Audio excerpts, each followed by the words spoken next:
How's it going, everyone? As always, my name is Jimmy Champagne. This is PSReady, my channel all about PlayStation, and in today's video, I've got 3 topics to cover, starting out with the fact that the PS5 Pro silently fixed one of the PS5's biggest hardware flaws. Second on the list, Hideaki Nishino has fought back against Sean Layden's weird comments that we talked about consoles going away, and the news is good. And third, I absolutely need this Lego PS2 to happen, and it looks like it will. All right, let's jump into the first news story here. So the PS5 Pro, it's been out for a couple of months. I've played a few games on it that take advantage of the hardware, but the real benefit for me is that even with games that don't have native PS5 Pro patches, all of them seem to run better unless it's Ubisoft or EA working with PSSR. I've played stuff like Space Marine 2. Even before it got its PS5 Pro patch, it was much better on the Pro. And last night, I put some time into the Crew Motorfest because they started their whole year 2 thing. They added a new island, they've added a bunch of cars, and because I bought the year 1 pass,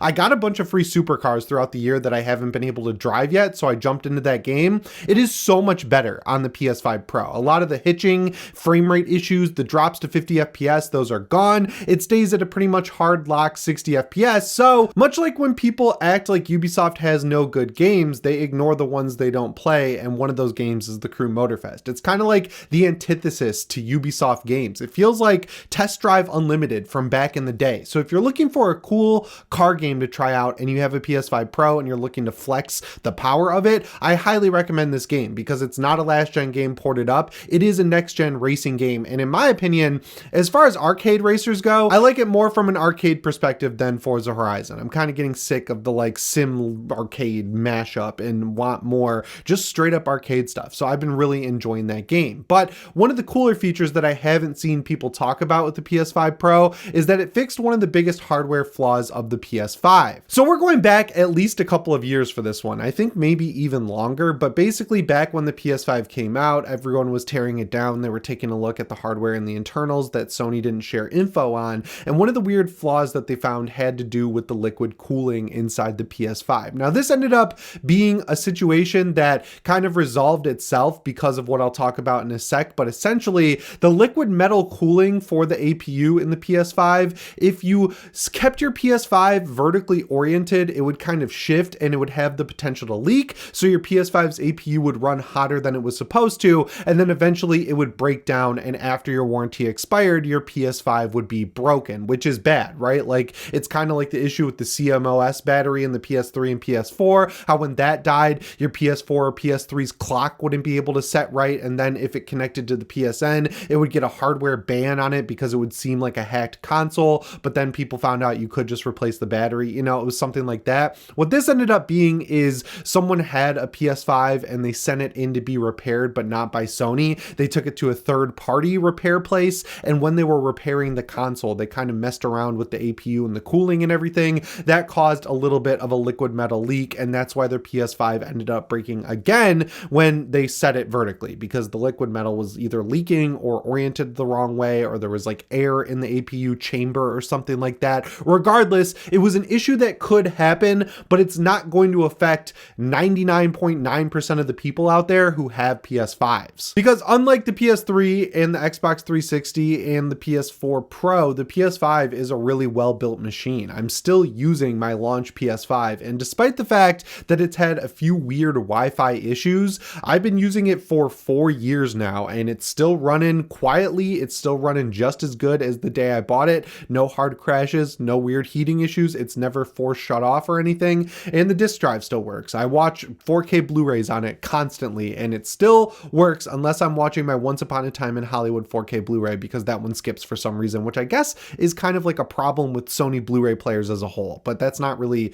something that I'm complaining about in this video. Anyway, as it turns out, even though this was an issue that wasn't going to affect the vast majority of PS5 owners, Sony took the time to redesign the chamber for the liquid metal for the PS5 Pro. It now has little edges that kind of come up and have a little bit of a wall, so that even if your PS5 Pro is repaired and the chamber gets jostled or something, whatever would happen to cause this happens, there's like a retention wall put into place to stop the liquid metal from leaking. So even if things get a little bit messed up, you keep it in vertical orientation mode. You're not going to run into this issue where liquid metal was leaking out and your PS5 was running hotter than it should. Now, a lot of of people are kind of formatting this to say, oh, it justifies the cost of $700 because more R&D went into it. It's not just like a chassis flip or a motherboard flip of the PS5.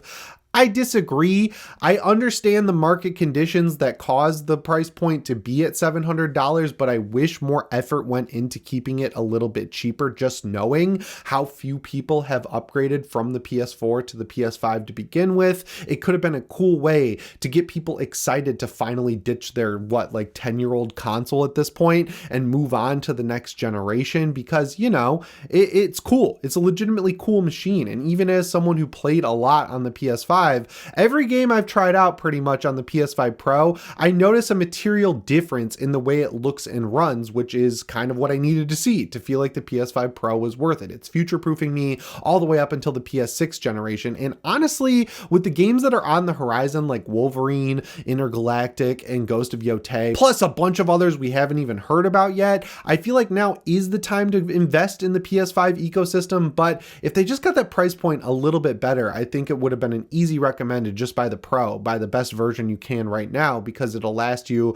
well into the PS6 generation. You can do the same thing you did in the PS4 generation and PS5 generation, which is wait as long as possible before upgrading. So, it's cool that they did make the effort and actually put in the work to fix this liquid cooling issue. That this just like going back as someone who definitely covered this multiple times back when it was going on, it seemed like fishy from the start. It seemed like I don't think they'd put years, probably a decade of R&D into this console and skimp on something as important as the liquid cooling. Like we saw that the launch PS5 was actually overkill in terms of how big its heatsink was because when the PS5 revision came out where it was technically a slim, because the motherboard was cut in half for that release and they cut down on the size of the heatsink, like it still ran just as good as the launch PS5. So if you have a launch PS5, it's probably running right now because they went so overkill in so many areas. Like I don't think it was fair to say, oh, Sony missed out on this critical feature with the PS5. They clearly didn't.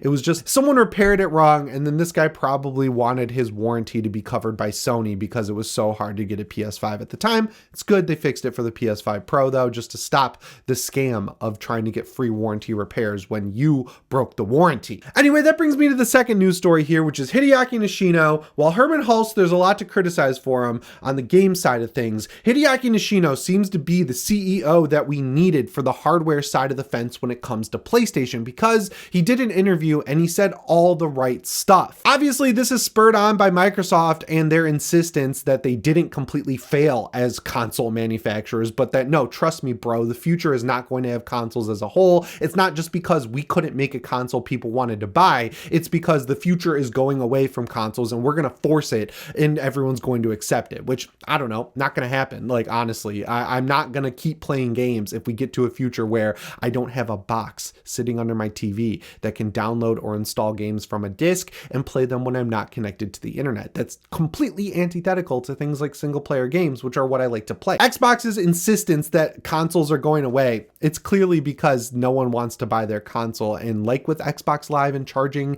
and like with Game Pass, they're trying to force their future instead of actually doing what their customers want. So I was really excited when I read this quote from Hideaki Nishino. Like, he gets granular with it.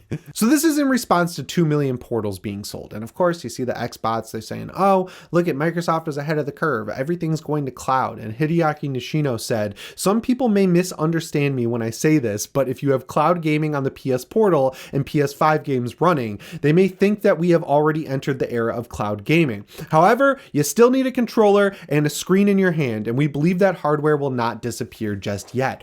Thank you. Thank you, dude, so much for understanding what your customers want. Like, no one, like, you could stream games to your phone forever. Like, it's been a thing. There have been controllers that you plug into your phone, like the Backbone one, for years now, and no one wants to do it. They released an adapter for the PlayStation 4 that you could plug into your PC laptop or your MacBook and stream games from your PS4 to your PC, and no one bought it because you got to have separation with your devices, right? Like, technically, I can play Resident Evil 4 on my iPhone 15 Pro Max. But do I? No, because that's a stupid experience. I want my phone to be for talking to my friends or sending Instagram reels or looking up cars to buy that I'll never buy on Facebook Marketplace and lowballing people, and just everything that you do on your phone can be for your phone. And I want my video games to be on a video game device. Like, I understand that things are going in a way where more people are getting into PC gaming, and a PC is technically like a work device and a play device, but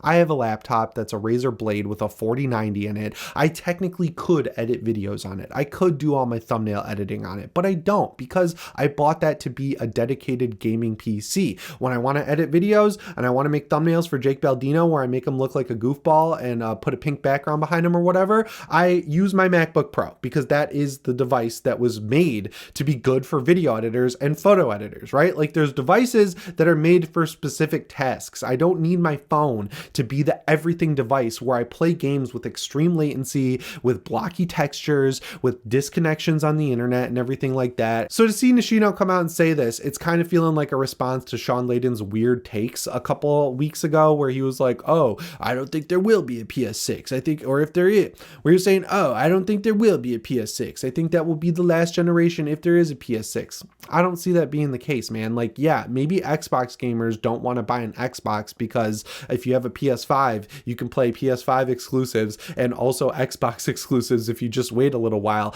They don't want to buy the Xbox because it doesn't work both ways, right? Like, you can't play PlayStation exclusives on Xbox unless you're talking about weird second or third party deals like Death Stranding or Silent Hill 2 eventually. It's a completely different scenario over there. And it's a really hard thing to convince someone to buy your hardware if they're going to miss out on a big chunk of the games people actually want to play. And if they buy the competition console, they're going to be able to play everything, including your games. Like, that is an unscalable wall to anyone who takes more than 5 seconds to look up the differences between the Xbox platform and the PS5 platform. Like, yes, there are benefits. You can take your Xbox games to their garbage PC app and play the games there, and your saves will transfer and everything like that. But if you're the person who enjoys playing on console, which the vast majority of people are and will continue to be, you're going to want a PS5 sitting under your TV. And I don't think that's changing anytime soon. Like, you're going to have at the most a PS5 and a Nintendo Switch. That's it. You're not going to need an Xbox. Like, I'm sorry I'm getting heated, but it seems like gaming media has transitioned from, you know, telling people about games that they should be excited for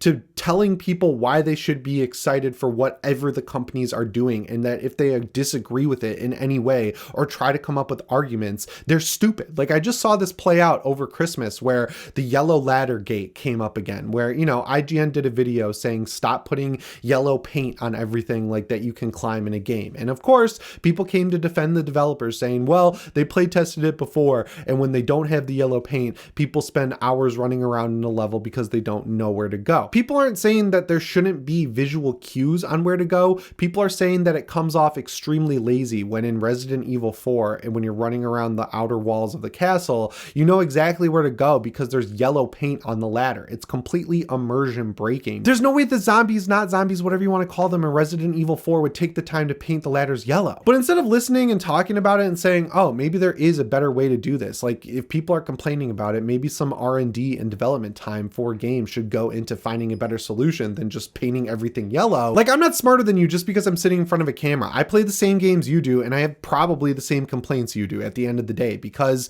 I don't like seeing things like Unreal Engine 5 running every game despite its massive problems that Epic refuses to fix. I don't like things like games coming out 80% done and they're full price, or sometimes more than full price, like with Star Wars Outlaws being $120, and then they ask you to revert your save because they released the Ultimate Edition or whatever unfinished with technical early access. I don't like this system where everything has to have microtransactions to fund the development because, oh, games are too expensive to make these days. I didn't create these problems. I show up day one for finished products and I give them my money. Like, it's not a charity. It's my hard-earned money, and I deserve to have a product that is functional and finished when it comes out and doesn't cut corners or take backhanded deals to use an engine that doesn't work on the console I paid $700 for. I'm sorry. I don't need to play both sides of the fence. I'm the gamer. I want a good finished product at the end of the day, you know? So yeah, all of this is to say, I like playing on console. A lot of people like playing on console. You can sit there and say, oh, you need to adapt to the times because they're changing with or without you. The more we complain about this, the more Sony knows that we're mad about it, and the longer they're they're going to wait before they force these things to happen because they want to make more money at the end of the day. They have to listen to their consumers because we're the ones giving them money. So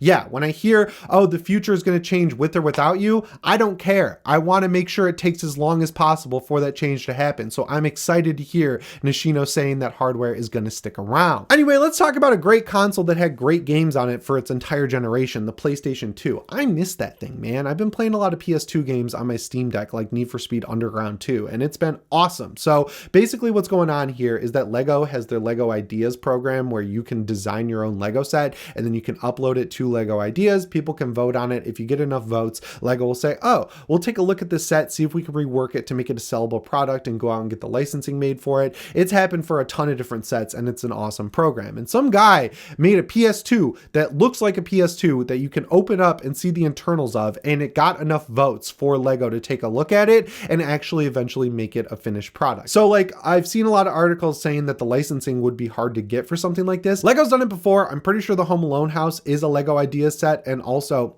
they already have sets with PlayStation through the Horizon set and the game they made with them. So don't think it would be that hard. Hopefully, you know, the review of this product deems it releasable because this is a Lego set I would buy. Anyway, guys, that's all I've got for you in today's video. Sorry I got so heated about the console thing, but man, I feel like I'm an outlier these days in the world of gaming media for actually enjoying the PlayStation console, man. Like, I love playing games on my PS5. I think it's great. I don't think you need to force innovation that people clearly don't want. But yeah, let me know what you think down in the comments below. Remember to subscribe and set your notifications to all if you haven't already. As always, my name is Jimmy Champagne. I'll see you in the next one. Thanks for watching and shape on.